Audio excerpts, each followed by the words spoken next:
issues that are affecting us in our great country, Nigeria. The political scene is hotting up. By the end of this week, early next week, we will know those who have been finally recruited to run for office. Already some of the gubernatorial results have come through. Jandor is on the PDP platform.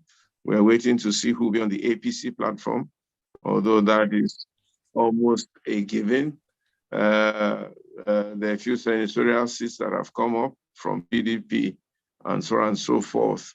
And of course, we're looking at the big presidential from what you may call both PDP and APC, both of them stalking each other up and down and playing cat and mouse game. And then, of course, we're also trying to see what will happen with Ituah now that he has left the PDP officially, and what his next moves will be. In talks of him with Kwakwanso.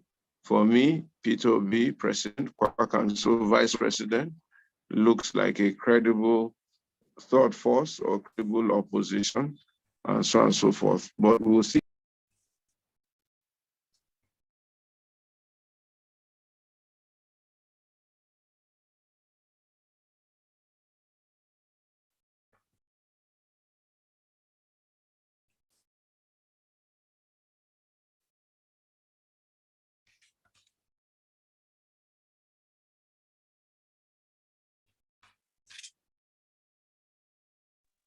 I'm sorry about that. Technology in our great Nigeria. Okay, so a man who has been past chairman of the Nigerians in Diaspora in Hungary, the Hungary president of Africa Asia Forum Hungary, 2000 to 2010, president of the Nelson Mandela Human Rights Organization, Hungary, founder and global coordinator of the Global Coalition for Society and Democracy in Nigeria, GCSDN headquarters in Texas. He has a doctoral background in military science, an activist, and also an evangelist, okay? He's achieved many, many things with GCSDN, including leading them to the World Bank to submit a petition and protest concerning the grand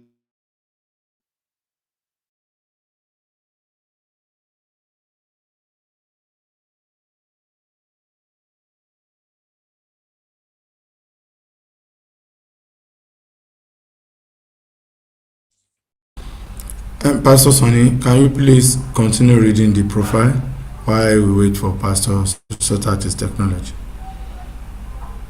Okay.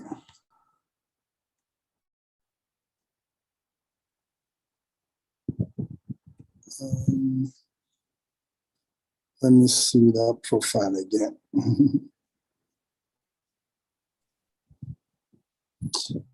Okay. Hi, everyone. I must really apologize. I must apologize, but I think we're going to get it right now. Okay. So he's also made a few petitions and bills against various politicians in Nigeria, and he's been a voice of change, and I'm sure a voice that wants to see Nigeria become great again. Frederick Odorige believes that with the current trend and lackluster attitudes of Nigerian youth towards governance, Nigerian youths may never be the leaders of tomorrow. Please welcome with me Dr. Frederick Omoyoma Odorige, founder and global coordinator, Global Coalition for Security and Democracy in Nigeria, GCSDN. Frederick, you are most. Thank you for having me. It's an honor to be here.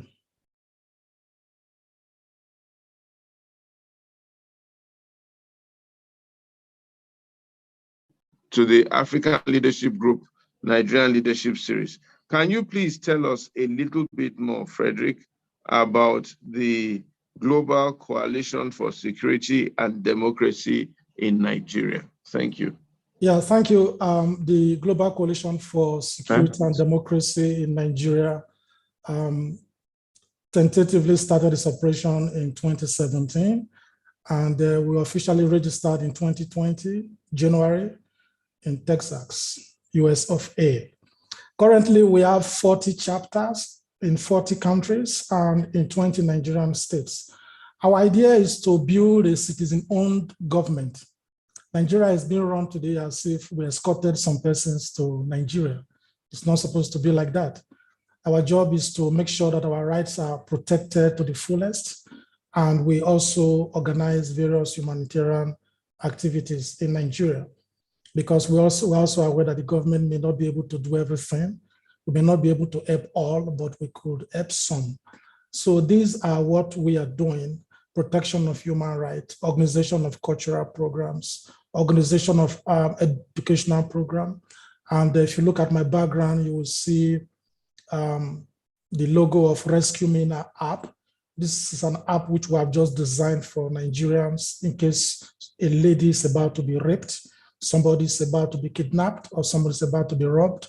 This is the app you are going to use. So this is just to promote security and democracy in Nigeria. In the month of October, we are going to organize the first national quiz competition among Nigerian secondary schools. And the idea is I want to test them on their knowledge of the Nigerian Constitution. You cannot fight for your right if you don't know your rights. It's going to be a first time, and it's going to be an annual thing. So watch out for that. It's going to come up in the month of October 2022. These are many more we do. Thank you. So where are you still in Hungary, or where are you operating? I live in Budapest, the capital city of Hungary.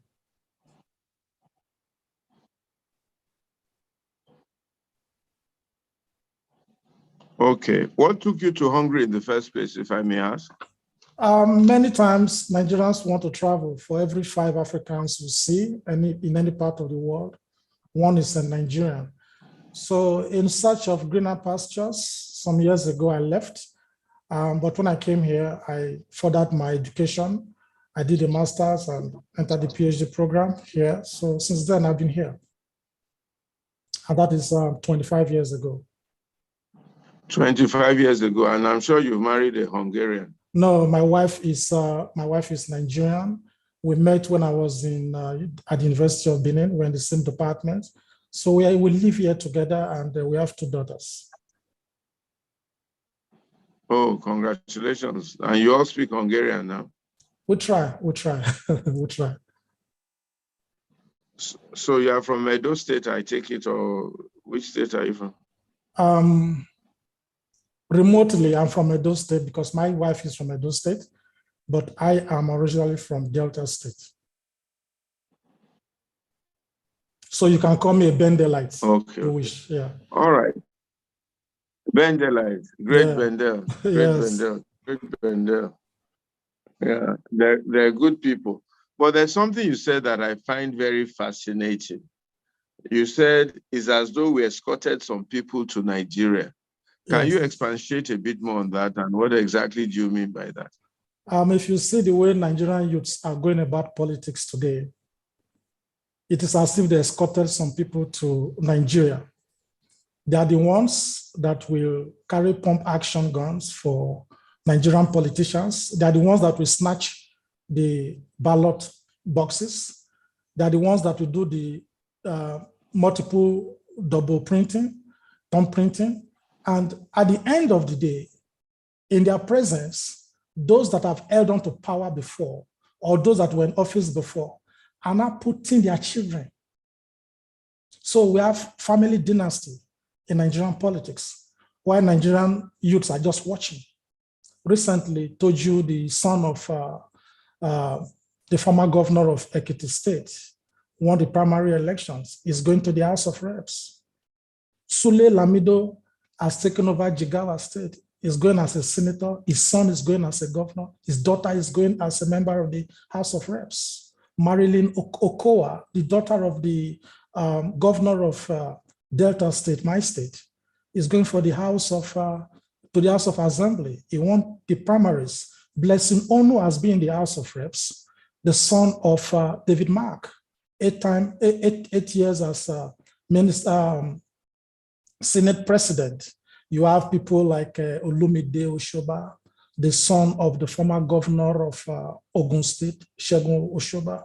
You have people like Jubri Folajimi Mohammed, the son of the Lai Mohammed of today, who is a member of the House of Assembly. So when you begin to see that the same people that are in government are now reproducing themselves, it means that the rest of the Nigerian youth just escorted some of them to Nigeria. Today, you see people like Babajide Akeredolu, the son of the governor of Ondo State. His father made him the director of the General Performance Project and Monitoring Committee. So it's like family business. It has become family business. Babajide Obanikoro, son of the former Minister of State for Defense, Oshiloye Obanikoro, is a member of the House of Representatives. So this time around, you just see when it's politics time, you see the same Nigerians that are complaining on social media, they are not the ones that the same politicians will be using. But if you look at the history of leadership in Nigeria, those people that were youths are the ones that are still ruling today. That is youth 40, 50 years ago. They're the ones that are still leading today. And Nigerians' youths are escorting them. It means that today's youths are not just prepared to be the leaders of tomorrow. General Yakubu Gowon was 31 when he became head of state. Murtala Mohammed was 37. Obasanjo was 39. Buhari was 33 when he was military governor of Northeastern State in 1975. Today, 47 years after, is the president of Nigeria. So 47 years ago, when he was a governor, a young man that is 47 years today, is a man, some 47-year-old even have grandchildren today. But lo and behold, Nigerian youths are just there. We had J.T. Spiff as the governor of Rivers State when he was 26. So what are Nigerian youths doing? Maybe we need to define what a youth is. You know, UNICEF defines a youth as somebody, an adolescent, as somebody between the age of 0 to 19. I beg your pardon, 10 to 19 years. Then a youth is somebody between 15 and 24. But because of unemployment, we now classify in the Nigerian language a youth to be somebody who is even 35, 38, 39. Because if you graduate from the university and you're still living with your parents, you are still a youth.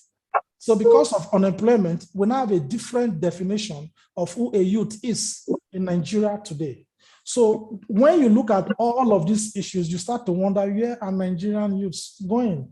You look at the politics now, people are now campaigning, they are now inviting youths to come, they give you face cap, they give you t-shirts, they give you tramadol, they give you Indian M to go and kill yourselves. But their children at home.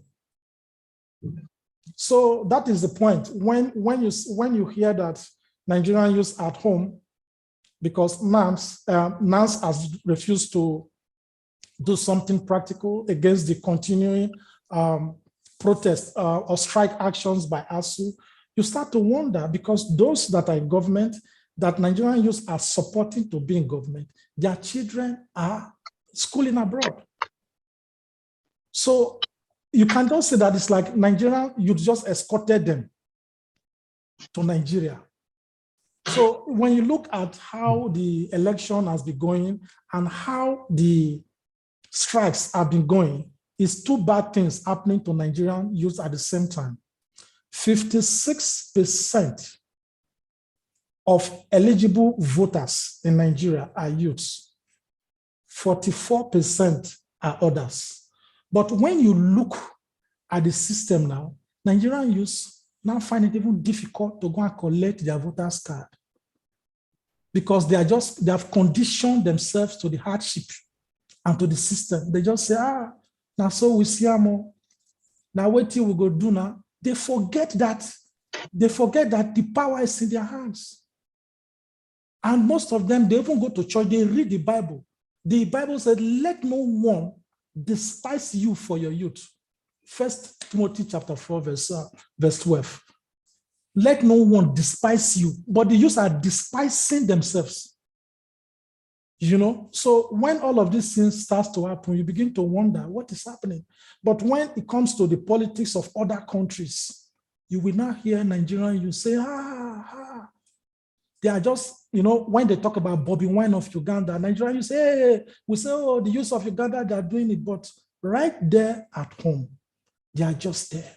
When they make references to foreign countries, they forget that Bill Clinton was 46 in 1992 when he became president.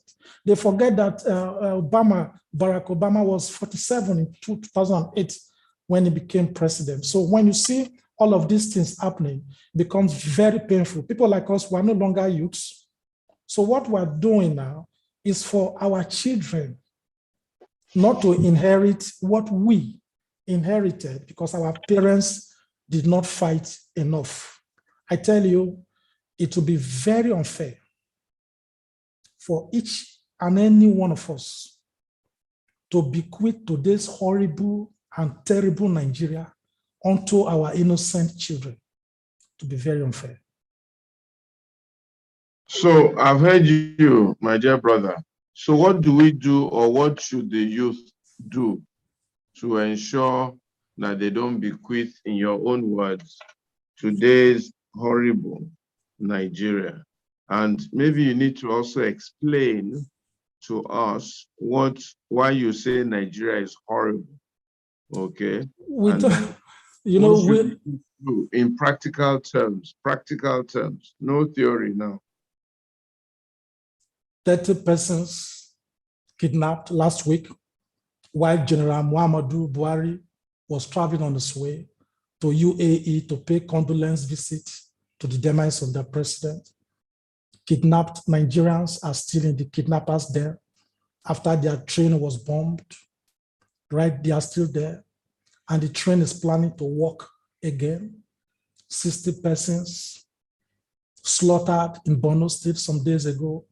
Killing has become the culture of our people, with a president who is a retired army general, with a national security advisor who is a retired army general, with a minister of defense who is a retired army general. The economy has collapsed. Our borrowing rate has climbed over 50 trillion. We have our graduates now riding gleefully keke around the place. We have 15 million children on the street. 15 million is the population of at least 10 European countries. We have at least underestimated 33.5% of Nigerian youths that are being unemployed. People can hardly eat 3 times in a day. Our children now go to sleep hungry. This is not the dream of our founding fathers. So these are the practical situations that we're experiencing in Nigeria. More pathetic about it is that those entrusted with power, General Buhari and Vice President Yemi Osinbajo, they came with so much promises, so much hope. Here we are. When Buhari came, he cried on national television, telling us how sorry, the sorry state of our country. Nigerians believed him, and Nigeria collapsed. Jonathan Goodluck came, he told us how he had no shoes when he was in school. Nigerians believed him. Nigerians rallied around him, but our country did not improve. Today, Amechi, Rotimi, Chibuike is now telling Nigerians how he used to soak Gari 3 times a day and how he continues to soak Gari because he thinks that the best way to relate to the people is to talk about, is to romanticize poverty. And now youths are clamoring around him. These are the pathetic situations that has made me to describe Nigeria as being passing through a very terrible and horrible situation. But in all of this, we must be proudly Nigerians, because this is not our destiny as our people. As a people, we are so blessed. 34 mineral resources spread across the length and breadth of a country. We have 371 languages, beautiful people. We have no reason to run away from our country. And that is why I don't sympathize with people who say we should break Nigeria. No, the problem is not Nigeria as a country, but Nigerians as a people. Nothing has destroyed Nigeria since 1960 as much as the silence of Nigerians to bad governance. So your other question is, what should we do? What should we do? Nigerians, especially Nigerian youths, must start to ask critical questions and to take actions, practical actions. We are too inclined to the social media. The time has come for us to begin to translate our social media activism onto the national arena of the struggle. Nigerian youths must begin to ask critical questions. They must begin to ask why a former governor, Senator Uzo Kalu, should be in prison and he was receiving salary when Nigerian youths are being unemployed. When you keep silent to such sensitive things, bad governance continues. So Nigerian youths must start to ask sensitive questions. Many Nigerian youths did not know that the budget for local and international travel for General Muhammadu Buhari and Osinbajo in the year 2020 was 2.5 billion naira. Throughout that year, because of the COVID-19 lockdown and the restrictions to travel, they did not travel, but that money was not refunded. The next year, 2021, they had the same amount as budget for local and international travel. Who is asking questions? The Nigerian youth are silent. In normal society, the people will mobilize. They will close the National Assembly until answers are given to them. I support peaceful, non-violent revolution. The people are too silent. Some will tell you, oh, you know, we came out during answers. They shot at us, so it's difficult to come out. Fear is the key that unlocks cowardice. So because of the fear, for any change to happen, of course, blood must flow. But if we can prevent blood, why not? Did Buhari not tell Nigerians to connect to the 2011 revolution in Egypt? What happened in the 2000 revolution in Egypt? The people said, no, we're tired of bad governance. Hosni Mubarak must go. Therefore, in 2011, they all came together and they said, Hosni Mubarak, despite the fact that you have spent 33 years in office, this country is our country. They came, they mobilized. Over 600 persons were killed. Not answers killing of 10 or 20 people. But at the end of the day, they still continue to stay on the streets. And lo and behold, Hosni Mubarak left office. And that was how Mohamed Morsi came in after the election. 1 year after Mohamed Morsi came into office, he was not performing well. The people said, no, we cannot continue like this. They hit the street again. And that was how Mohamed Morsi of Egypt left. That is how later they did another election, and El-Fasisi, that is now there. Why? Because the people asked critical questions. The people stood up to say no. The government is telling us, as Nigerians, that from the month of June, they'll be giving 5,000 naira to 5 million Nigerians to feed every month. That will be 20 billion naira monthly. That money will be stolen. You don't need to be told. They're not telling us that they're feeding Nigerian children with 1 billion naira daily. We're not asking questions. The money is being stolen. Some students that were admitted into the university in 2015, when General Buhari and Osinbajo came into office, they have not graduated. 2015, 7 years after, depending on their course of studies. But today, Nigerian youths are there supporting these same persons. And that is why you can see that people are more inclined to either the social media or religion. But those that are fighting for religion, are also forgetting that at least 50,000 students in Zamfara and Sokoto State are not being enrolled for the 2022 WAEC. So Nigerian youths must start to ask critical questions. They must start to ask, why are we focusing more on the social things? Our people will dance too much. Nigerians will dance too much. When, during the time of Obasanjo, he sent soldiers to kill people in Udi, River State, Bayelsa State, I beg your pardon. Timaya came and released a song. They kill my mama, they kill my papa, they carry everybody, go. Nigerians started to dance. It was a hit. Why? They were dancing on the graves of their compatriots. We turn everything to music. We turn our tragedies to music. Today, mass graves now dot our geographical landscape like mounds of freshly planted yams. Because we see one mass grave after another, and we see it like no big deal. Our neighbor was killed yesterday. Today we get up, we get dressed up, we're going to work. Which work? Because we're not asking critical questions. So you see, why other countries, the youths of other countries were taking over over governance, Nigerian youth will be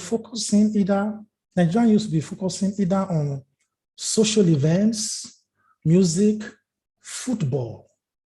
Nigerian youths were carrying pump action and surrendering themselves as political thugs when at the age of 39, Emil Dimitrov became the prime minister of Macedonia. Nigerian youths were watching European football when at the age of 36, Gabriel Boric became the president of Chile in this year, 2022. When our Nigerian youths were watching BBN, Zelensky was sworn in at the age of 41 as the president of Ukraine.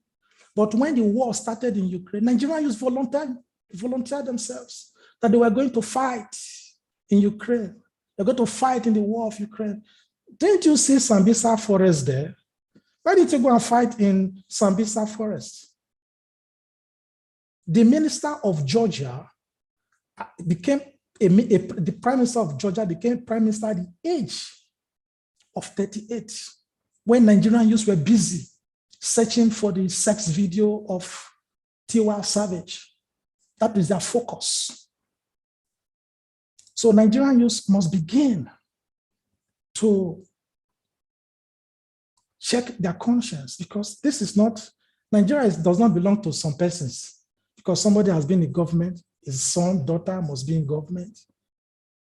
And we are just like there. But now Nigerian youths are now dancing this music, the dance kitty kitty, run kata kata. And in their presence, Emmanuel Macron has won second term in office. He was 39, and now he's 40. Now he was 39 when he was sworn in 2017. Because Nigerian youths, they are celebrating, they are doing things like it's a social event of tragedy. So, Okay, all of these things are what Nigerian youth should do. Ask questions and take authority of what belongs to you. Okay, so how are we going to mobilize Nigerian youth to ask these questions?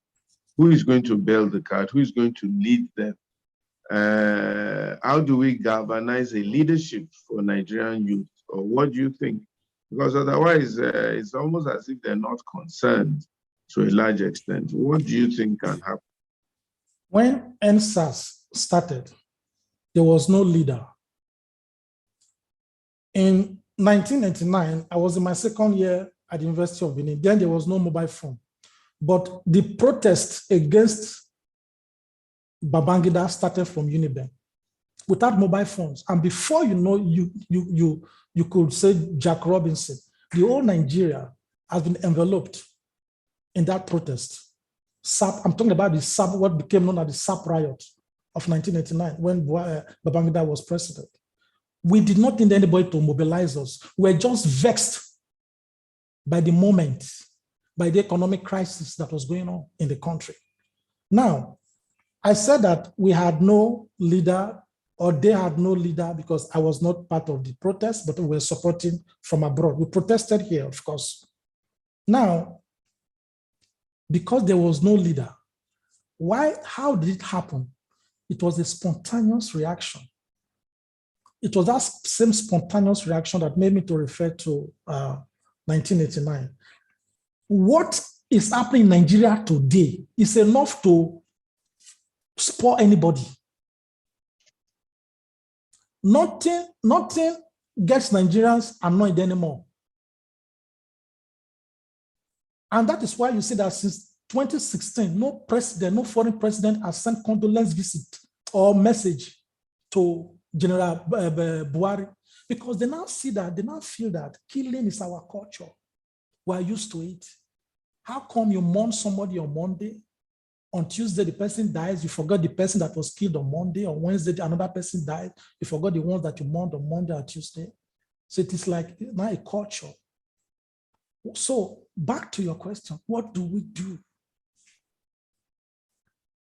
Nigerian youths are fighting the activists, co-sufferers. They are fighting their co-sufferers. If you go on social media, you see how they attack their own activists that are fighting for good governance. Why? It is because Nigerian youths have become used to the system. They must shed off that mentality.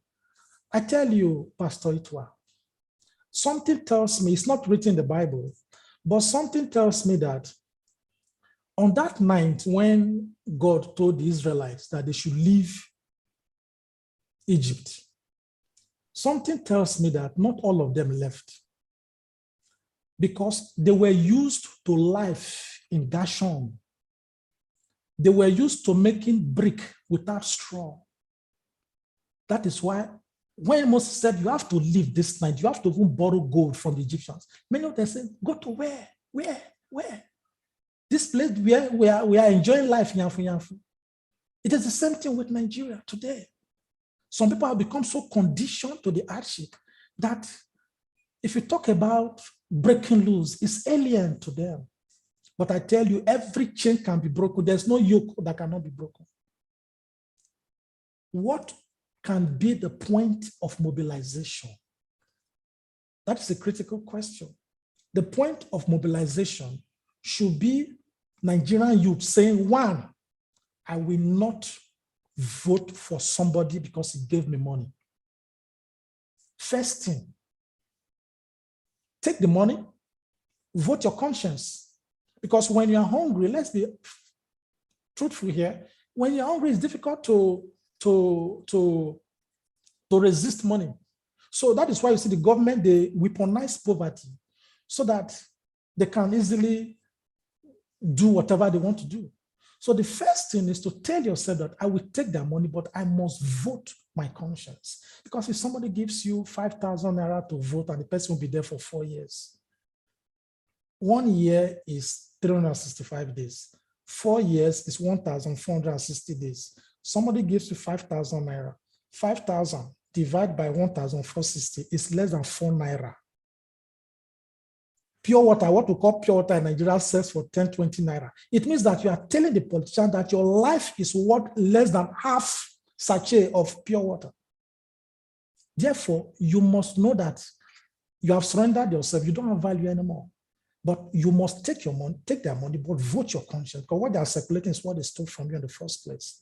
So after making sure that, look, I will vote my conscience, no matter the intimidation or harassment, we must look for a candidate that is widely accepted. If you see a candidate that is widely accepted without being convinced by another person, if you see the person's personality, charisma, his passion for country, you will know. You will know. But Frederick, this is what we thought of Buhari in 2014. They sold him to us as disciplined, forthright, honest, no nonsense. At the minimum, he will fight corruption. We were not expecting any bells and whistles regarding the economy. But I thought that if he fought corruption, some people would be put on their toes and then you'd have Yemi Osinbajo managing the economy. That is what some people thought. And it was widely accepted. They said he had 12 million votes from the North. And because of that, he had a cult following. We should allow him. Now we allowed him, and this is where we are in 2022. And they're saying we should shut up and just take it, that the man is a good man. He did his best. And why are we complaining anyway? Blah, blah, blah, blah, blah, blah. That's what we're also hearing. And now 27 people from the same ruling party have paid 100 million naira to collect forms. Some of them serving ministers. And like you say, the youth are not asking questions as to where a serving minister got 100 million naira to buy nomination form, and why anybody in Nigeria should want to spend as much as 100 million naira when it is, you want to serve. It's not an investment. You are not investing the money. The money is not likely going to come back. You want to go there and serve the people and wash dishes. So you are paying. You must love Nigerians very much that you're ready to pay as much as 100 million naira to come and again serve them with your own time and so on and so forth. So there's something strange going on in Nigeria. And you need to give me, and then so, I mean, you keep saying, Buhari, Yemi Osinbajo, Buhari, Yemi Osinbajo. What is your thinking, and who do you think APC is going to bring forward for presidency, and how do we, what do we do, and what is going to happen in 2023? And then you say, vote your conscience, find somebody, this and that. But we all know that people who are given to us to vote for is determined by a bunch of delegates that have been paid some money to vote in a certain direction. Yesterday, Peter Obi resigned from PDP because he said he could not afford the amount of money that other of his competitors were paying the candidates to buy their votes. So by the time you get anybody to choose from as an innocent voter, the person is either paid a lot of money for these votes, and it probably doesn't mean he's the most competent person, or he's been able to lodge them or persuade them one way or the other, or threaten or blackmail them to vote for him. What do we do? The problems are enormous in Nigeria. It's a transaction, this politics. It's an industry, this politics. It's an industry controlled by a collection of people that have cornered our resources. And even this issue of take their money, vote your conscience, I quite agree with it. If you take somebody's money for whatever reason, you're under obligation to pay, to give him the service that he paid for. So it is not even a good thing, your conscience, to take somebody's money. That's not a thing of conscience. If you really believe in something, then you should have the moral authority to say you are going in a certain direction. And like Esther said, if I perish, I perish. If I'm hungry, I'm hungry. But nobody is going to pay me for a service and still I don't deliver that service. And I say it's my conscience I'm voting. No, I don't quite agree with that. Honestly, I don't. You can't take somebody's money and still have conscience. You've taken his money. It's like you come into my store, I'm selling shoes, I give you ₦1 million, and then you say, I should just accept the ₦1 million and you can walk away from my store without taking my shoes. What did I do for you that you should give me ₦1 million? So I think these are the things that are bothering me, and I don't know if you have any answers to those things. Let me just summarize. Number one, how do we, this process of people buying votes cannot give us good leaders. Two, what's your assessment of all these APC candidates, and which one of them do you think should present themselves and we should vote for them? Number three, how do we ensure that we influence even the choices of these parties even before it gets to general elections? Maybe that's a summary of what I'm saying. We should not address Nigerian politics as if it's all about PDP and APC, because they brought Nigeria to the state that it is today. We should be looking at 2023 based on the individual. Who is the person? Who is the person? The person might come from PDP, might come from APC, might come from anywhere, but we should not center on APC, PDP.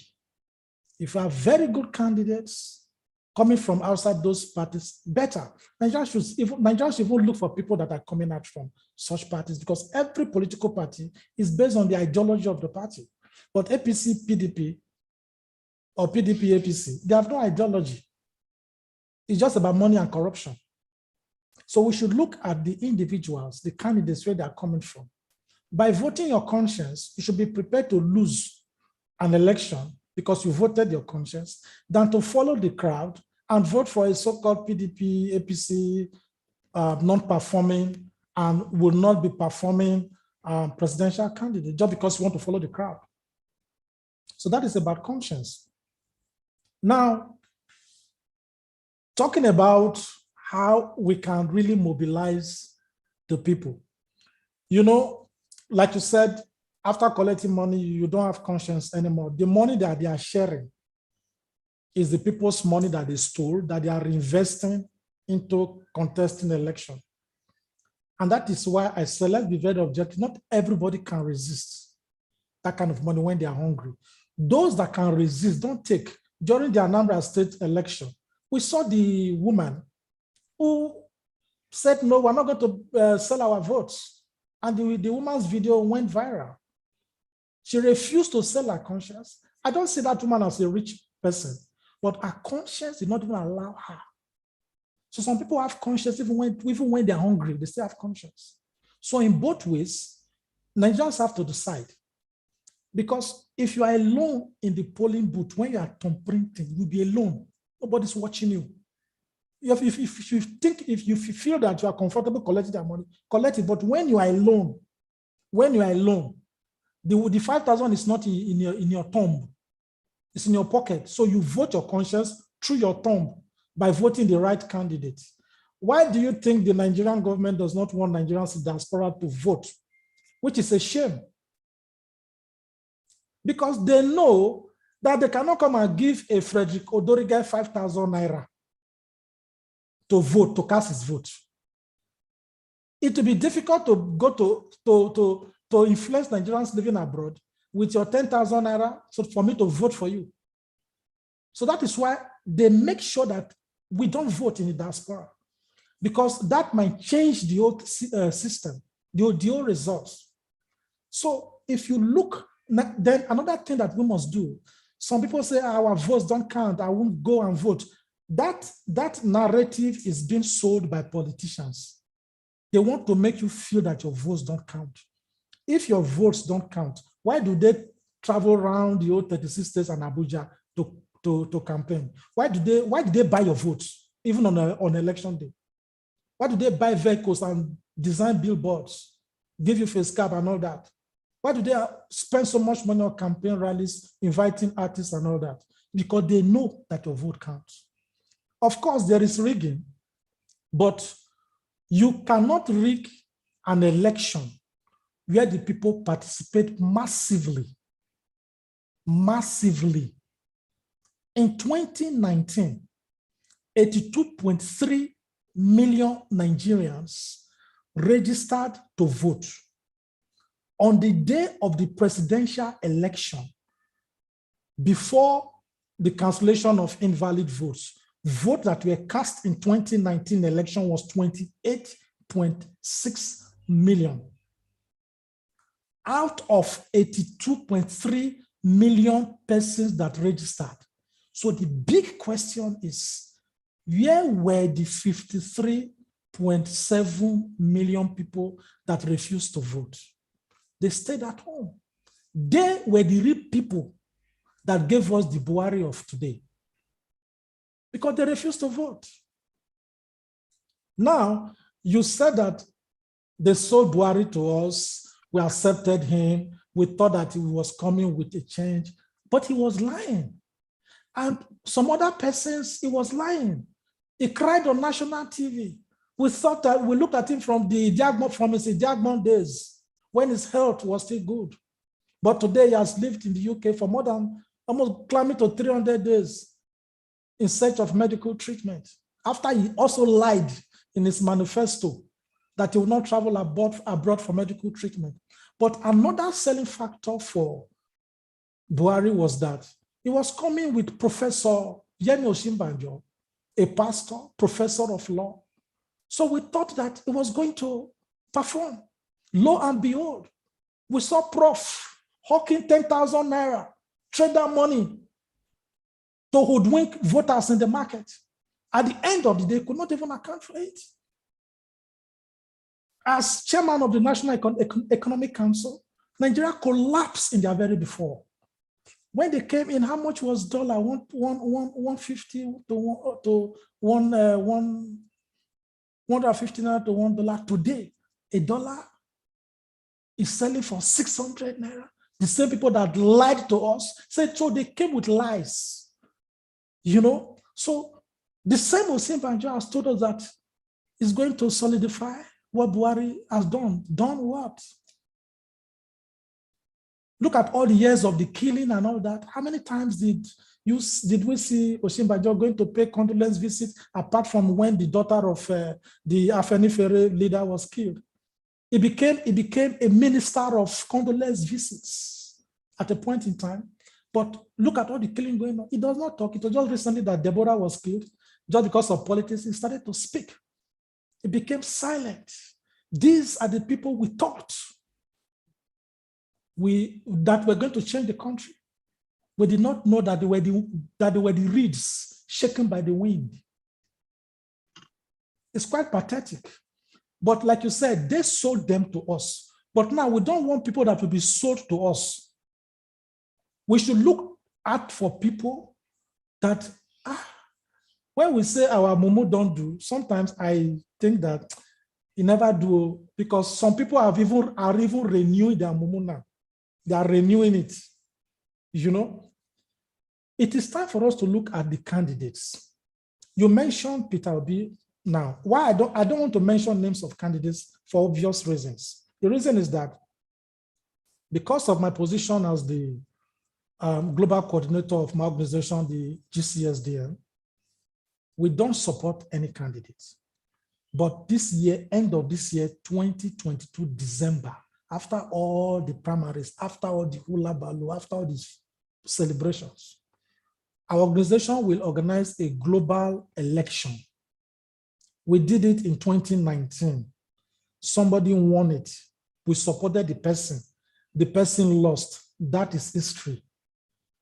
Because many people voted their conscience. Now, 2019, we're going to put all the aspirants together. They were going to vote who to support. If whoever wins in our 2022 election that is poll in December of 2022, that is the person we are going to support. And then I will come out and begin to campaign. Our members will come out and begin to campaign for that person. We go all out to campaign for that person. And that, again, will be based on conscience. But because you mentioned Peter Obi, let me just say something about him. Fine. You can see the internet has been broken since yesterday. When he left the PDP, even people that are not members of PDP are supporting him. And that is why I said that we don't need to look at even the party, look at the person and the message the person is bringing. The passion for country, patriotism, he has all of that. So I will not be surprised. Immediately after the primaries, these political vampires belonging to PDP and APC, their spinal cord will be broken. And there will be confusion in the camp of our enemies, because they'll begin to take the sword against themselves. We'll begin to see them drinking their own blood like sweet wine. God has a way of answering prayers, you know. First, there will be confusion in their midst. Then there will be a rejuvenation of the system. And Nigerians will now see the true position of things after the primaries. So let us begin to see how it will go. And I'm very sure that this time around, Nigerians are closing in on the best candidate, but youths, Nigerian youths, if you miss it now, you have missed it. This 2023, we either make or mar Nigeria, especially at a time that different groups are clamoring for self-determination. Maybe I should just add another biblical verse from Ecclesiastes chapter 11, verse 9. What does the Bible say? Say, rejoice, O young man, in youth, walk in the ways of your heart and in the sight of your eyes. The ways of your heart and the sight of your eyes. So that one has nothing to do with carrying pump action. What are you saying now? What are the ways of your heart? Because if Nigeria is good today, everybody will be happy. For those of us living abroad, if Nigeria is good today, it will be good for us because you will not be sending money to ABCD for this and that purposes. Everybody will be employed. Things will be going on. There will be stable electricity. The country will be better. And we'll have our peace of mind here. So that is just what I would like to say for now. All right, thank you very much. I'm going to be opening the room for questions and answers now. But before I do that, I just want to ask you a question on something you touched on. Okay. What role can the diaspora play, since you are also a member of that community, in this Nigeria today, Nigeria 2023 coming forward, and our leadership process in the future? What should the diaspora be doing? One, if you're in diaspora and any member of your family that is of eligible age to vote, just you send me money. Tell the person to show you his or her voter's card, PVC. One. I can even add to it. If you are a pastor or an imam, because Nigeria is a religious country, please tell your congregation, no PVC, no entry into the church. No PVC, no entry into the mosque. So religious leaders have a role to play. By the time they start to do it, Nigerians, they like mosque, they like church. They will go and quickly get their PVCs. That is one way that religious leaders should help. But for the diasporans, before you send 1 naira home, the person should show you his or her voter's card. That is something. Now, we cannot do much more than that because the Nigerian government consciously made sure that we don't vote. But the Nigerian government forgets that there are some countries like Algeria, Cape Verde, they have reserved some parliamentary positions, especially for their diasporas. Where countries like South Africa, Senegal, they are voting. Nigeria, we call ourselves giants of Africa. It's a shame to leadership. And that is why I told you that many of us are even more disappointed than we are more disappointed at the actions of the vice president than even Buhari, because we thought that because of his knowledge and experience, he would make things better for our country. But look at him there, a professor of law. Under him, at least 60 court cases have been disobeyed by this government. In his presence, Nigerians have been killed and slaughtered, no question. Did you hear Osinbajo say anything when people were killed during the NSAS protests? Was it not Baja Biamila, the Speaker of the House of Reps, that said that people that are agitating for self-determination are equal to Boko Haram? So this is that kind of thinking. I don't support secession, but the rights of the people must be respected. Thank you very much. Thank you very, very much. Thank you. Well, let me also add to that, and for diasporans listening to me, I think you have quite a lot of role to play also. That part of the salvation of Nigeria is going to be in the hands of the diasporans, because you are the only ones who really have the energy and strength to speak the truth, because you are not dependent, as it were, on the Nigerian economy. And if you are able to mobilize yourselves you can search and choose leadership in Nigeria and support that leadership financially, strategically, linking with diasporans abroad and international agencies to come and run for office. You realize that a lot of the salvation that Moses gave to Israel was from diaspora. Joseph also was from diaspora, and David was also in the diaspora. It was from diaspora that he came in to be able to become king of Israel. So that is spiritual also, because when you are sometimes inside the conundrum, you are overweight by the problems of that conundrum, and you are not able to raise yourself above. So I think if diasporans can marshal themselves together, and I'm happy you're a leader of diaspora, you can raise enough resource, enough strength, enough international support, and look for a leader. For example, don't let me mention names also, but if you look at Mr. Joe Bloggs or Mr. Frederick Omoyoma, and you say to us, whether it's out there or in Nigeria, we are going to support Mr. Mohammed Emeka to become president of Nigeria, and you are really ready to support him, he is most likely to stand a chance. I'm not sure there are many Nigerians living in Nigeria who have been good Nigerians and try to work hard without stealing money, who would have the kind of resource you need to win an election in Nigeria.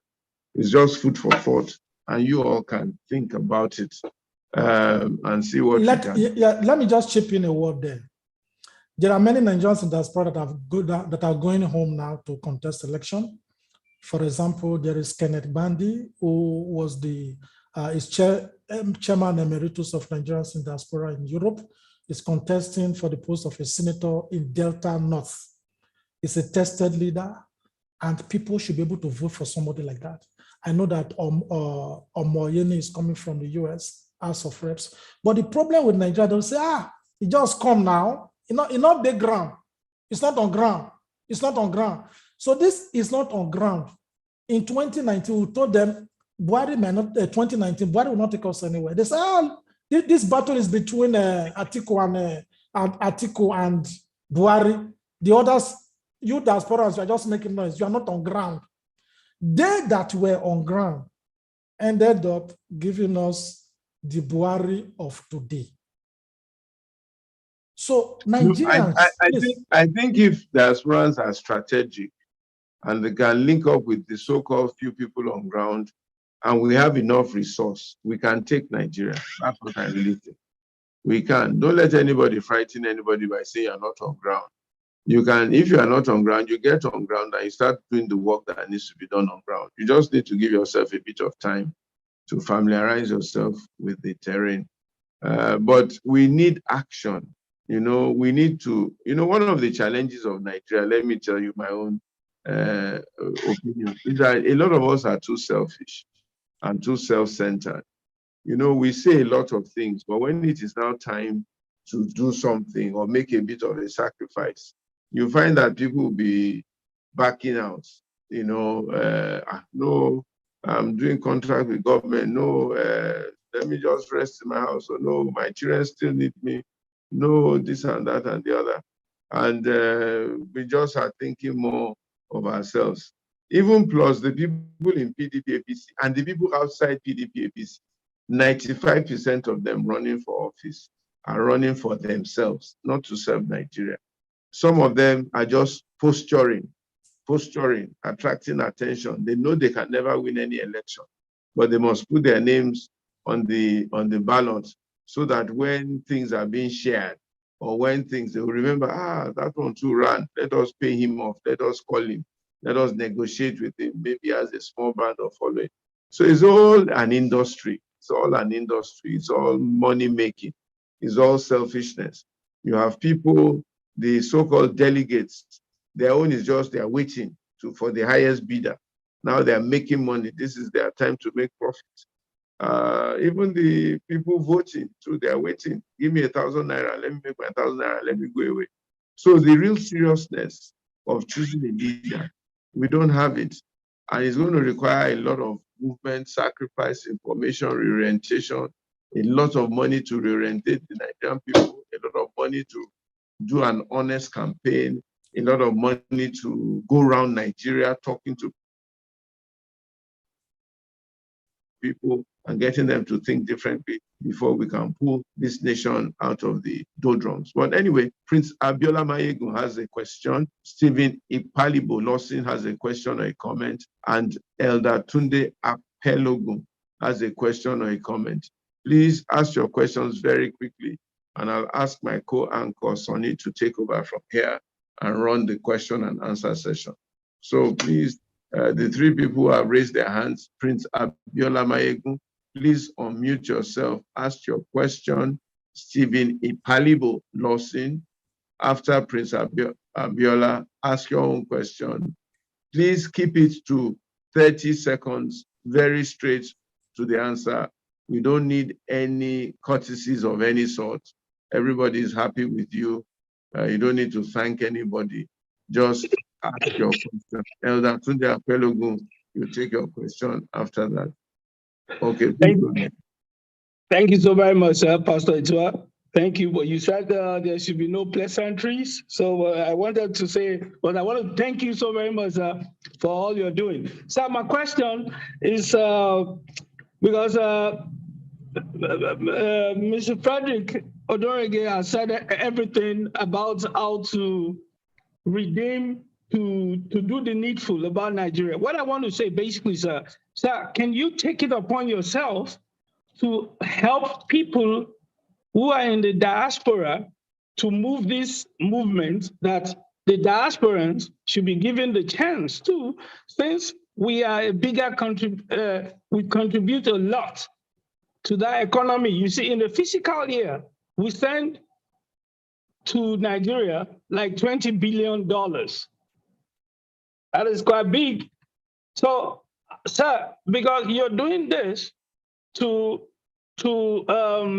alleviating the very, very demented way Nigeria, you said it's all that Nigeria is in the doldrum. Yes, it is.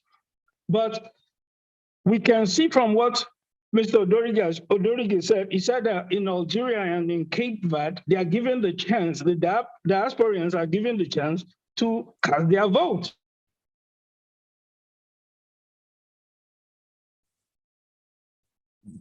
Not So just is this question for me or for Mr. Odorige? I think Mr. Mayegun is frozen. You can go to Stephen Ipalibo. No, let me just comment on what he said. Yeah, go ahead. He put it in the form of both a statement and a question. And from what he said, let me just make it clearer.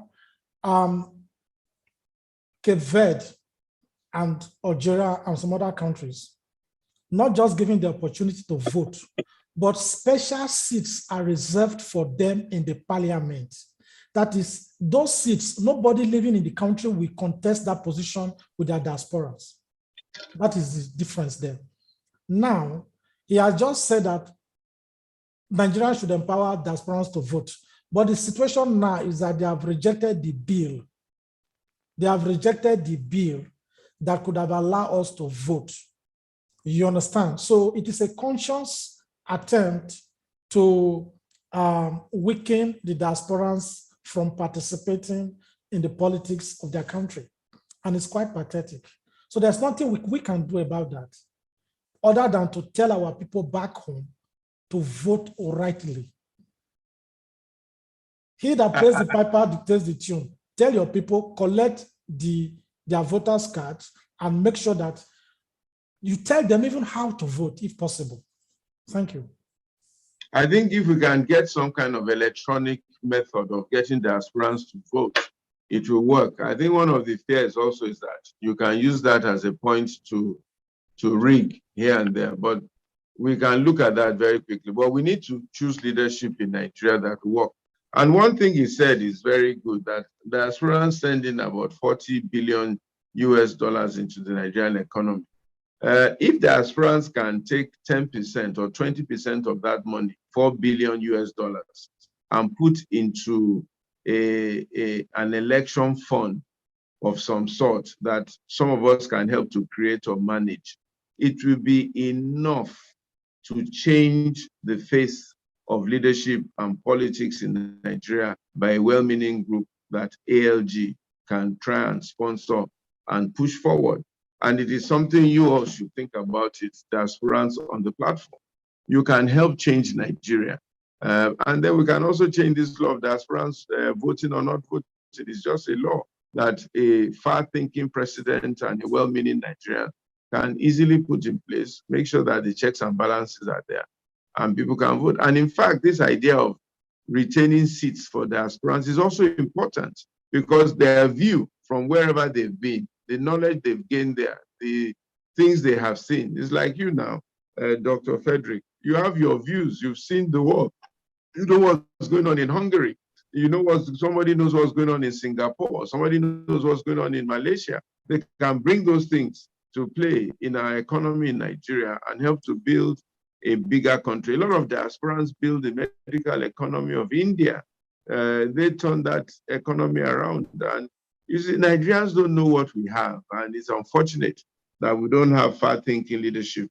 Let us take some more questions. Thank you. Elder Tunde Akwelogun, please come up with your question. Stephen Lawson, please get ready. And we have a Mohammed Samuel. That's an interesting name. Samuel and Mohammed combined into one. We'll take a question from you. Yeah, thank you, Pastor Ituah. And I also thank Mr. Frederick Omoyoma Odorige. You have presented excellently, but I need to contribute something in the line of your presentation. Your first point is that we had younger people in Nigeria that took power by military means. I guess if you are a military junta, anywhere in the world, you can be as young as under 40. If you are a military junta that has the gun in your hand to threaten people, to govern people with guns. You see, so the youth that rule Nigeria, I don't think that they had the qualification. The only qualification they had was the gun to threaten people. And you were also talking about people who were paid to vote. You see, whether you are paid or not in Nigeria, I believe that the elections are rigged anyway. Those who are going to be declared winners are already determined by the INEC. So when you say youth go and vote, they know their vote will not count. It has already been rigged. I guess the 27 people who paid 100 million in Nigeria, they paid the money not because they know they are going to win. They paid the money because they know that they are funding their party and they are guaranteed political office as a result of the money they have used to purchase that form. In that light, how do you think you can justify when you say you are a proudly Nigerian? How can you be proudly Nigerian? Why should anybody be proudly Nigerian when they know that even people in diaspora, if you sell your house, 100 million is equal to 135,000 pounds. If you sell your house, you cannot even compete with the party machinery of the major two parties in Nigeria. It is a waste of money. And when Pastor Ituah was talking about the amount of money diaspora sent to Nigeria, who is coordinating that? If I send money to Nigeria, I send to my family. I don't send to any political party. So I want you to examine those factors and see that, we don't need to dish out convoluted views, or we don't need to confuse those who are hearing us. Let them know that military juntas took over power, and up to today, they are still in power. Thank you. Thank you very much. Now, Irakli Garibashvili is the Prime Minister of Georgia. He was 38 years old when he became a prime minister. He was not a soldier. Zelensky, the current president of Ukraine, was a comedian. He was not a soldier. Gabriel Boric of Chile was a student union leader before he became a president in 2022 at the age of 36. Emil Dimitriev became prime minister of Macedonia at 39. He was not a soldier. So you don't need to be a soldier threatening people with the gun before you can get power when you are young. That is why we must begin to stand for people with youthful, fresh hands, not just the age, not just because he's a young man, but there is energy in our youth. This is digital age. We should do away with this analog situation. Secondly, we are having this kind of people because there is voters' apathy in Nigeria today. In 1999, 50% voters turned out to vote, eligible voters, 50%. But now it is declining. From 1999, when it was 50%, 2003 increased a little. It became 59% people came to vote in 2003. But immediately after that, from 2007, if you follow the statistics, the number of people that came out to vote, 49%, 2007. In 2011, 47% of Nigerians came out to vote. In 2015, 31% of eligible voters came out to vote. And sadly, in 2019, just 27% of Nigerians came out to vote. So you don't need to hold gun and tell people to leave their homes to vote. The people must rise up and vote, because 53.7 million Nigerians stayed at home, refused to vote after registering for their voters' card.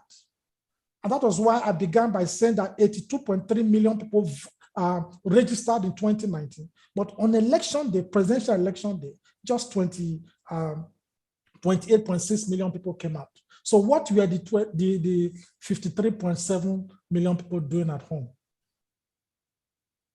Dancing boga? Yes. Over to the next question, please. All right. Good evening, everyone. My name is Stephen Lawson.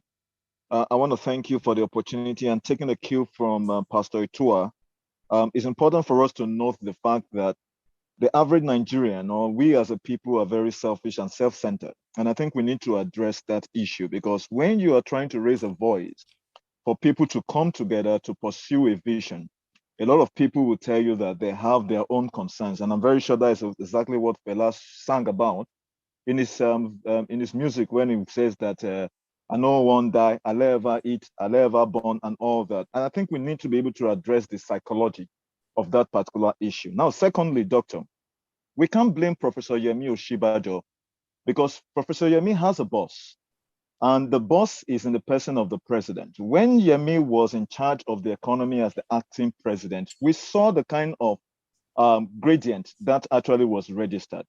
And I think Professor Yemi is trying the best as he can do. Unfortunately, he is within a political system that does not give credit to merit. And I think we should give him some kudos. Having said that, I would like to find out, is there some kind of collaborative relationship that exists in the diaspora? Because I know, for example, ICON, which is the International Committee on Nigeria, is being run by a friend of mine, Stephen Enada. I don't know whether you guys have some kind of collaborative relationship in order for us to build that kind of partnership that can help us pursue a singular vision. Now, I would like to find out from you, Nigeria is on the precipice. Don't you think a call for referendum will help determine whether we are going to have a future or not? Because there are people who have different views and mindset. And a lot of times, if we are operating a system of governance that does not take cognizance of the secular nature of the country. Why do we still want to talk about a country unified when we know that the interest of every session is not well taken care of? And finally, don't you think the zoning of the presidency, whichever the case might be, to the southeast will reflect a sense of equity? Because we know that even though zone is not constitutional, don't you think we should have that in terms of equity, that the next president should actually come from the southeast? Thank you. Thank you very much. I will start from your last question, talking about the power coming from the Northeast. I've got nothing against power coming from the Northeast.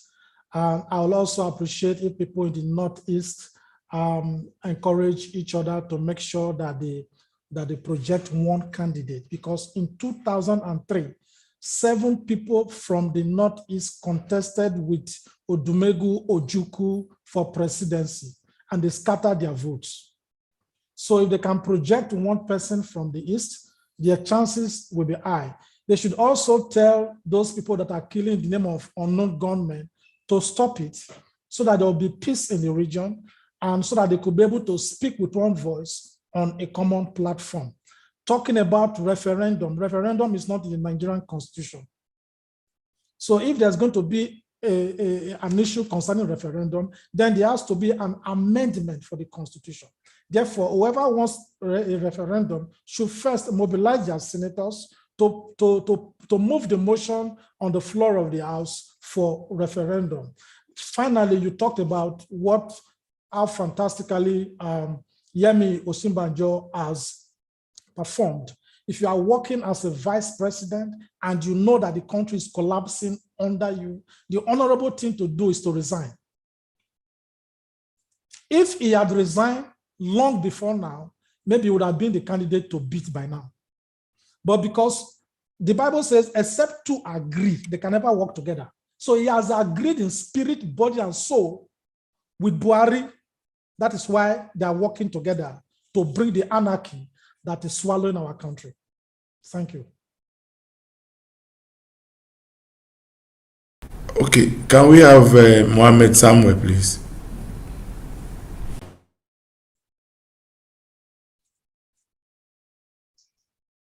Hello. Hello. Hi. Good evening, everybody. I just want to make this brief. Pastor Ituah mentioned something earlier about the election and stuff like that. There's technology that can help, but I mean, I look at blockchain technology, which is an immutable platform where it's not just about cryptocurrency, but you can use it to actually carry out election, which cannot. It is immutable, so it cannot be refuted. And that could help us. But I think the problem stems a little bit deeper into the corruption from INEC and the incumbency and whoever else when it comes to the different political parties. I'm not someone that is aligned to any of them, because they don't have, or all of them don't have any ideas. But what I'm trying to say is, if there is a way that we can push that agenda to have a platform that would help us to have a more freer and fairer election, we do have that. That is something that can be built on. And we do have people that are smart enough to build that technology, build on top of that technology to make that happen. So my contribution right now is just that there are things that can be done. If there are people that can make it happen, I can organize with other people that can actually facilitate the technology itself. Thank you. On that, I think the best. Thank you very much for that. I think on that note, the best. My voice is echoing. Okay, thank you. Now, the best person that could answer that kind of question is INEC, because technology is welcomed as far as our election is concerned. Elections are the cornerstone of democracy. Let me shock you. Last year, our organization, the Global Coalition for Security and Democracy in Nigeria, wanted to have a cooperation with an NGO in Nigeria known as Strength in Disability, Benue State, Makurdi. We told them that we're ready to provide the resources for them to go to camps for internally displaced persons so that those people could be registered. They are not being registered for PVC. So we wanted to provide the resources. They can register, we can register all of them online. Then INEC just need to bring their machine to register them physically. Do you know that the person we sent to INEC office went there 12 times? On one occasion, they were looking for the letter that she sent. On another occasion, they have to have a meeting with Abuja, this and that. I spoke with the officer in charge of voters education, INEC, about this. He said he was going to get in touch with them. So till now, nothing is happening. Many persons that have been displaced from their homes are not going to vote. They are going to be disenfranchised, just like Nigerians in diaspora. Why? So it is all about the political will. Just as Buhari and Osinbanjo, some people get angry when I ever mention, there are some people that even get angry for mentioning Osinbanjo at all, or Buhari, they get angry. Because we always want to glorify our passion, irrespective of the impact that person is making to the society, the negative impact the person is making to the society. And that is why today you see that somebody will steal in government, people will support. Now laying down steal, now today there is steal for Nigeria, about the one that steal for North. They'll be comparing the stealing based on region. And you that is not talking, they will not see you as an enemy. Today, in that PDP, there are some people that are ex-convicts, but they are party leaders.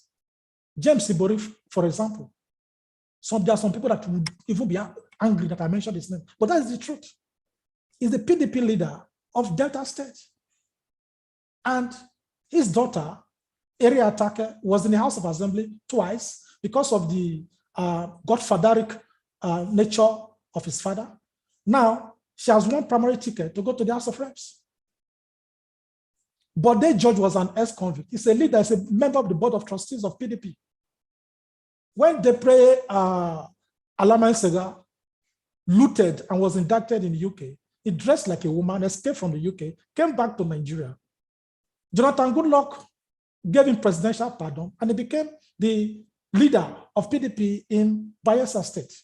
So these are the questions Nigerians must ask. For how long must we continue like that? People who in normal society should not be talking publicly. And now look at all the political aspects and look at them. The same people that have put us where we are. And Nigerian youths are clamoring around it. The issue of technology, my dear compatriot, is very welcome. I really encourage you to get in touch with INEC. I just told you the negative experience we had with INEC.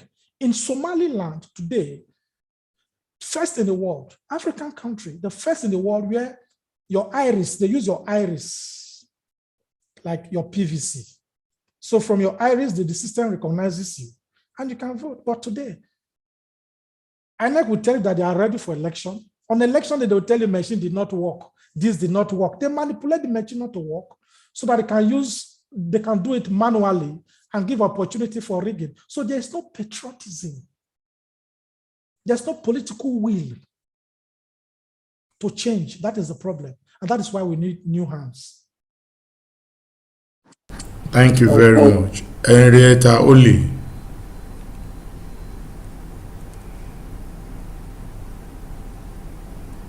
Hello. Please unmute and talk. Okay. Can you hear me now? Yes, we can. Okay. Now, to get Nigerian politicians, even the good ones with good intentions to change, needs a very thorough, serious surgery. Why? Because it's not them in most cases.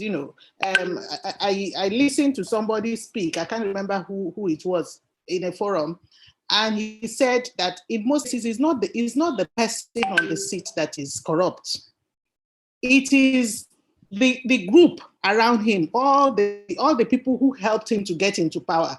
And that is why it's exciting that Peter Obi wants to distance himself from that kind of thing. When he gets on board, when he gets the appointment or gets elected, his wife has her retinue of friends that must be settled.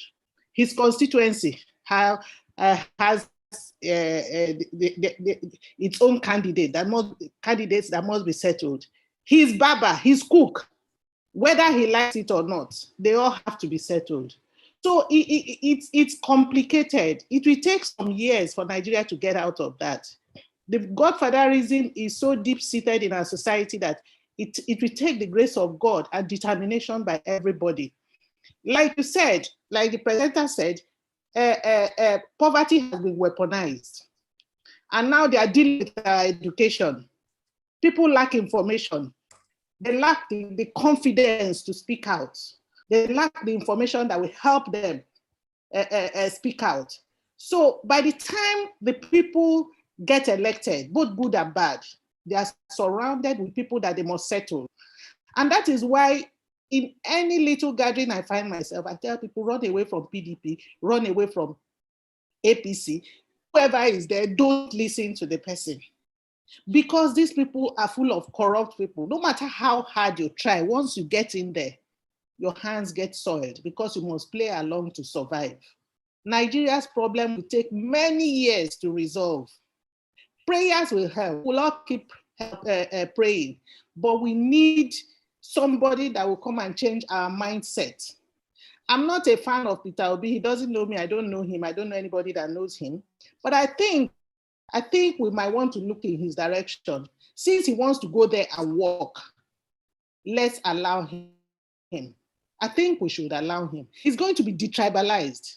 He has already extricated himself from every encumbrance of every settlement. You know, he's not going to soil his hands. Forget Peter Obi. Any person who comes and says, I don't want to enter corrupt and I don't want to rule with corruption or by corruption, let us go after the person. I think that's the way we should go. Thank you. Thank you very much. First and foremost, I want to say that we have a parable that says that if you want the eye of a fish, you go to the head. Now, the head controls the body. If somebody is a president and you understand what leadership is, you know that whatever you do on top can be translated from the presidency to the councilor. Now, it all depends on the leadership quality of the leader, that is the head. If there's no political will, everything will collapse. Now, what is trending in Nigeria is that the Accountant General, Ahmed Idris, stole 80 billion. He has been an Accountant General since 25th of June, 2015, 7 years.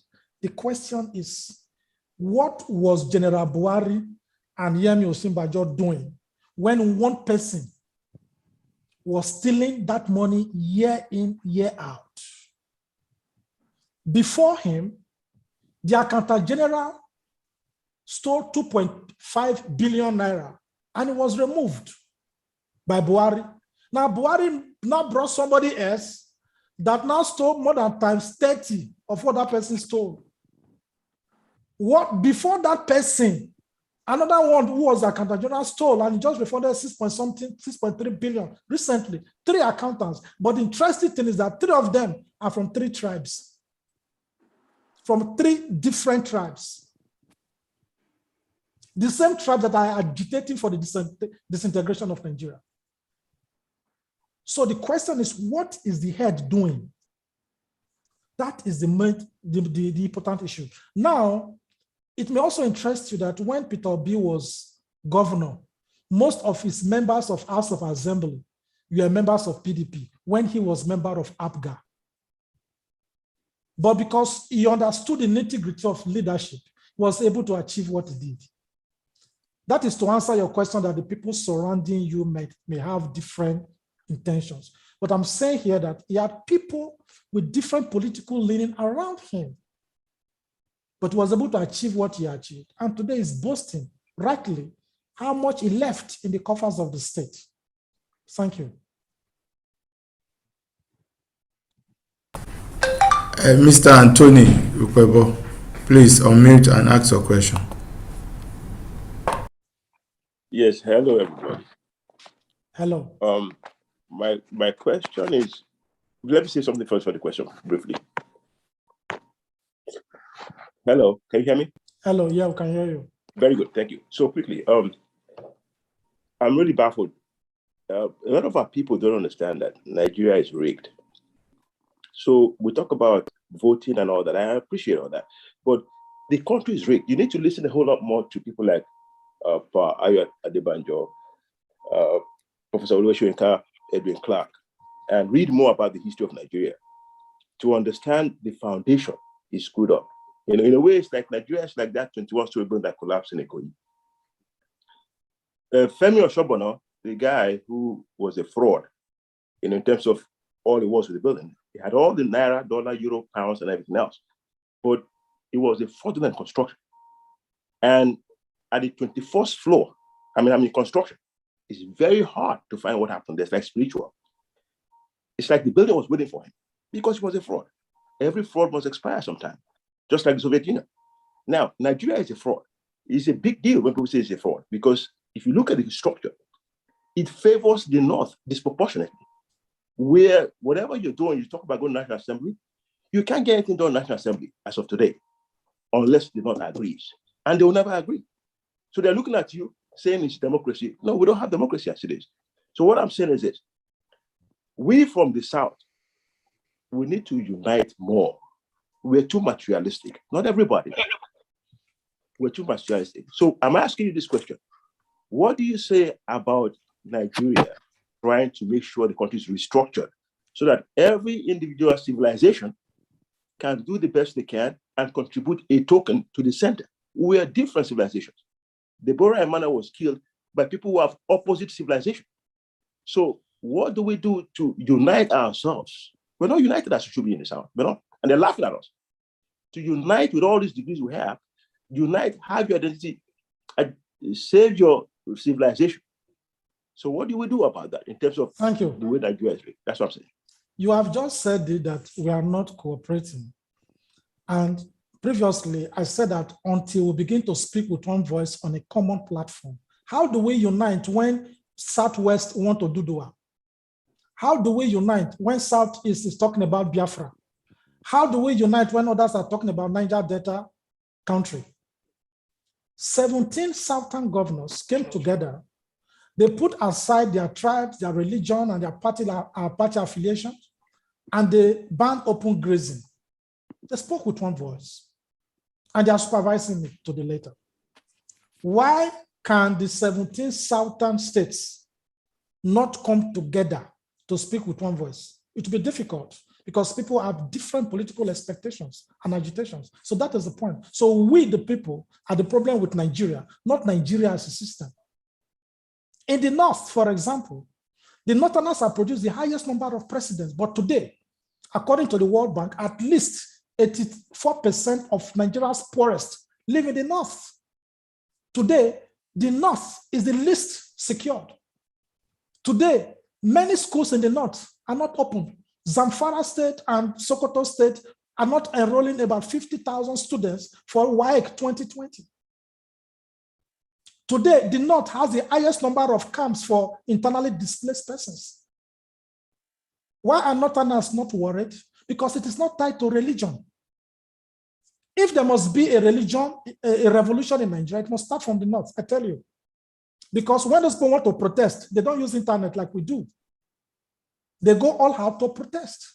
But you must tie that revolution to religion. You must be able to open the Quran and tell them where in the Quran said that anybody in power that does not give social amenities to the people should be disrespected and the people should protest. Once you can find out something like that, take it from the Quran, you now religionize that statement into politics. That is only when they wake up. If it's not connected to religion, they are ready to suffer and die. How many Northerners have you seen protesting the killing, the horrible killings going in the north. They are more interested in, oh, the power should stay the south, the power should go to the north. They are more interested in that. So every region in Nigeria has been marginalized. Every Nigerian has been marginalized. And all of these things are happening because Nigerians are silent. In fact, Nigeria is waiting for Nigerians to wake up. Thank you. Thank you very much. Mrs. Moloku, please unmute and ask your question. Thank you very much. I've listened intensely to what has been said this evening, and I fail to see where women can be involved in all of this. I was on a Zoom seminar maybe 3 weeks ago or so, and I was shocked to hear that there have been 24 female heads of state in Africa. We don't have one in Nigeria, not even a vice president in Nigeria. What are we missing here? Why are the women not getting into politics? And what will happen if they do? Please, this is just what I want to Thank you Mr. very much. Frederick, Thank you very much. One of the main reasons there is that the first ladies are not doing enough. Agreed. The first lady position is not in the Nigerian constitution. And that is why you never see any budget, state, local government, or federal, where there are provisions for the office of the first lady. So it's not in the Nigerian constitution, an illegal structure. But because it is already working, I don't want to remind you of the fact that Buhari even promised us during his campaign that there will be no office of first lady. That is an aside. Now, the first ladies, they are powerful in Nigeria. Was it not Aisha Buhari that recently summoned, they use the word invitation, but I prefer to use the one summoned, all presidential aspirants to come to Abuja for talk and for eat and drink? They all came. They all went there. That shows the power of the first lady. The first ladies are not speaking enough for ladies. And when ladies want to protest or want to contest, many women don't vote for themselves. Now, pick your 50 naira note. It is a symbol of marginalization. Nigeria needs to withdraw that 50 naira note. Some of us call it sky blue, others call it wazobia. But that object is a symbol of marginalization. Why? If you look at the 50 naira note, you will see 7 human figures. 6 are men, 1 is a woman. Why 7 men? Why 6 men, 1 woman? That is a symbol of marginalization. We never had a female governor apart from the other lady that was on a temporary or interim position when Peter Obi had some issues. We never had a Nigerian female, apart from governor we never had a vice president that we know. We never had a female governor of the central bank, apart from Sarah Alabi, who was there also on a temporary position. Why? The 50 naira note has told us that there's a symbol of marginalization. It's a symbol of marginalization. You look at it and you see discrimination. And you see just 3 tribes, Wazobia, in a country with 371 tribes. So we should begin to withdraw some of all those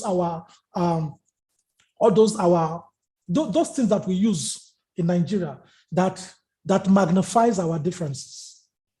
But finally, first ladies must begin to speak up for women. I believe in gender equality, 50-50. But you know, some women will not like what I want to say now. Some of the women that have entered position in Nigeria, they have shocked me to my bone marrow. The way they loot, they can combine the looting talent of 10 men together. I marvel when I see what somebody like Desani stole as a woman.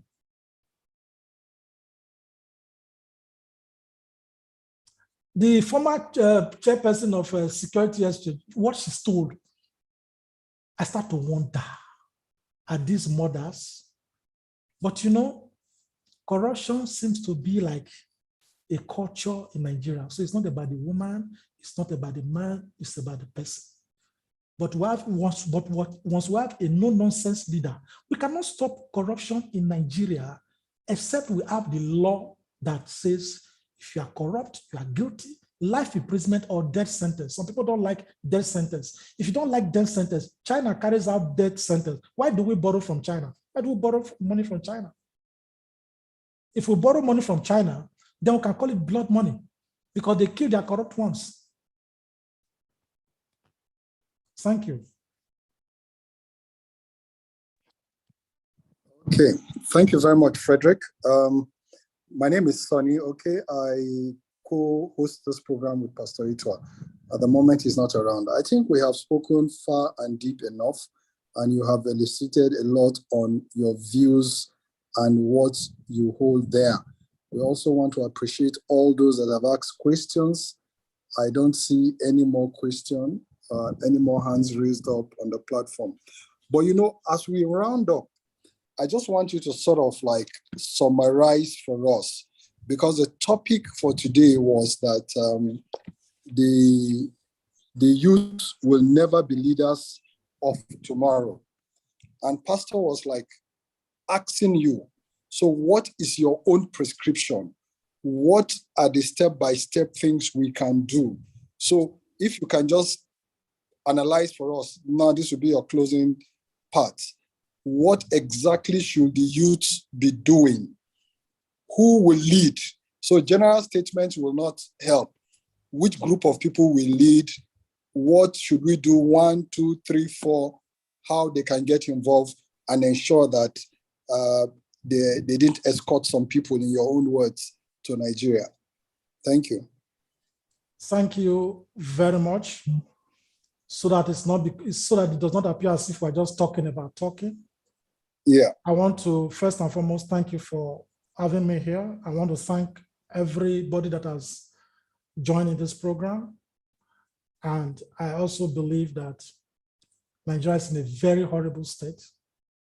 Therefore, if we must free ourselves from ourselves, we must have a leader that is very passionate about our country, a leader that has vision. When there is no vision, the people perish.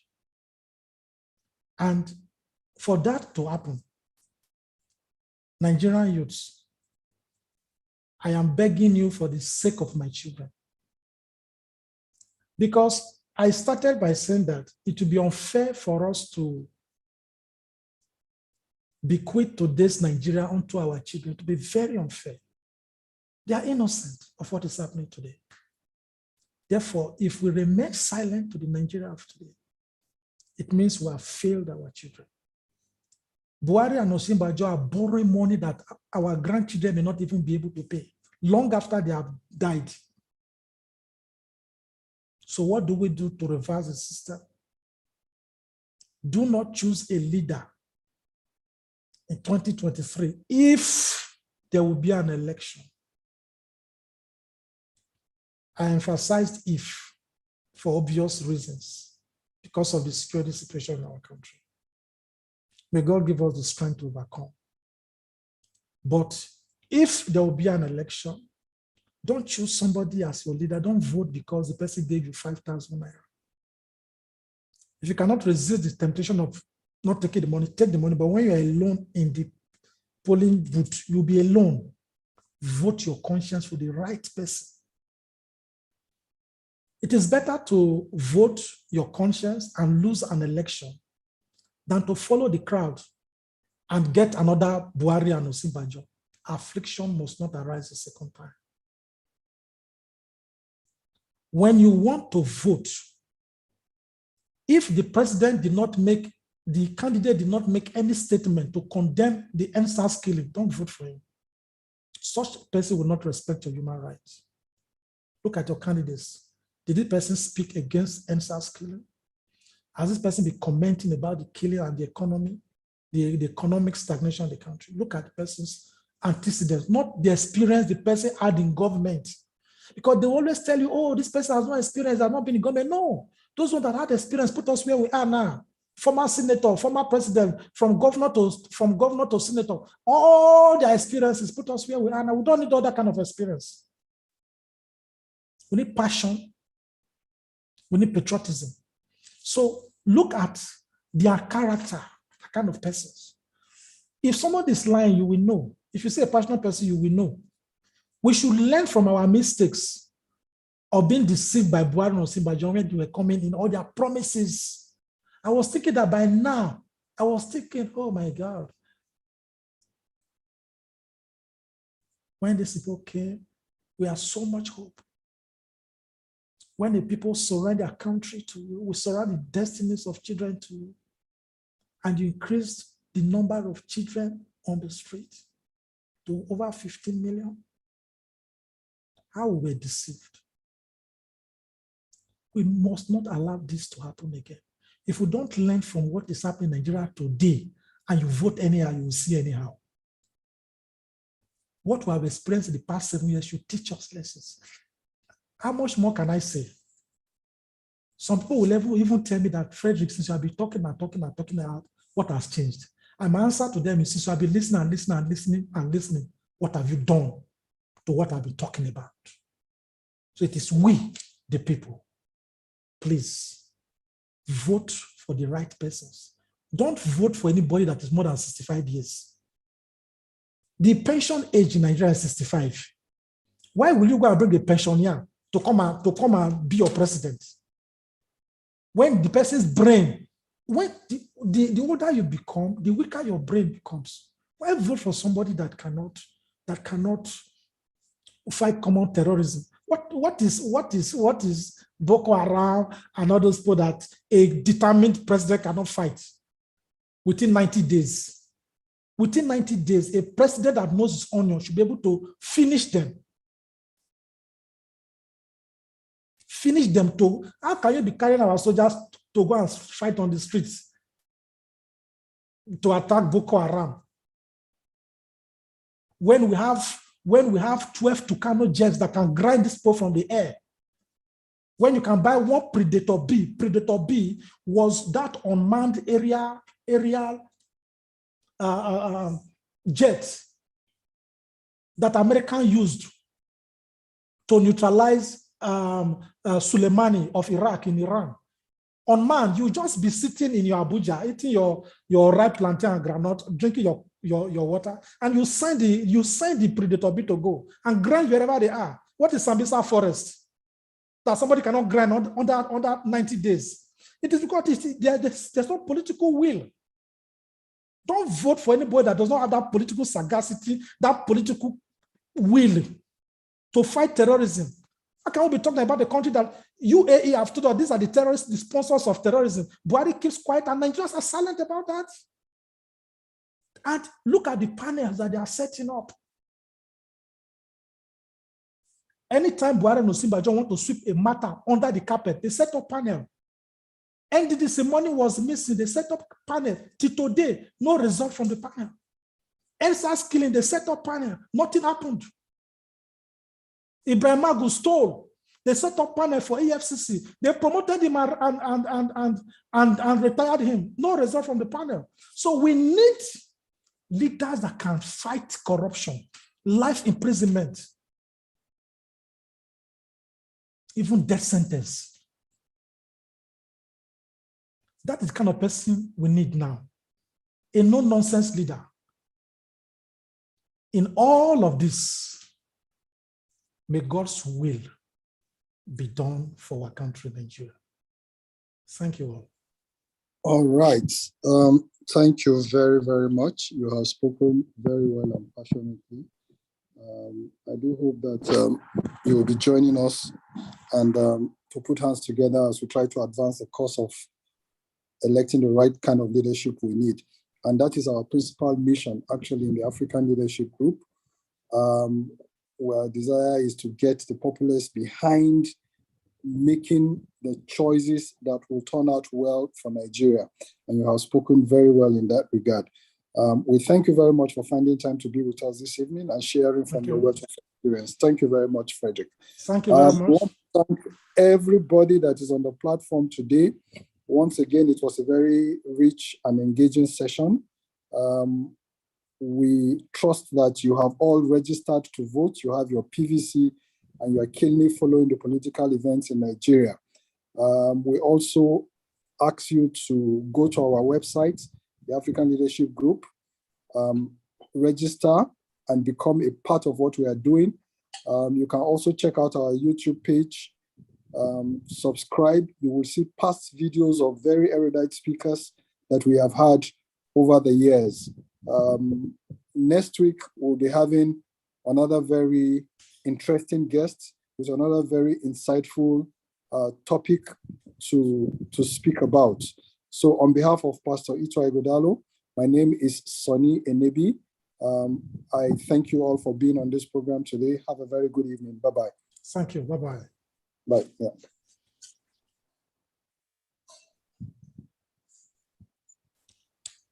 Thank you all. Thank you. Thank you. God bless you. Have a good evening. Yeah. Please let Mr. Samuel Mohammed contact the administrator, please.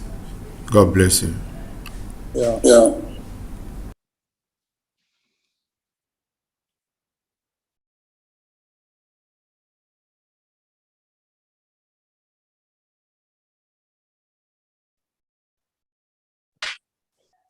Hello, sir. Sir, can you please do us a favor by sending the recorded video?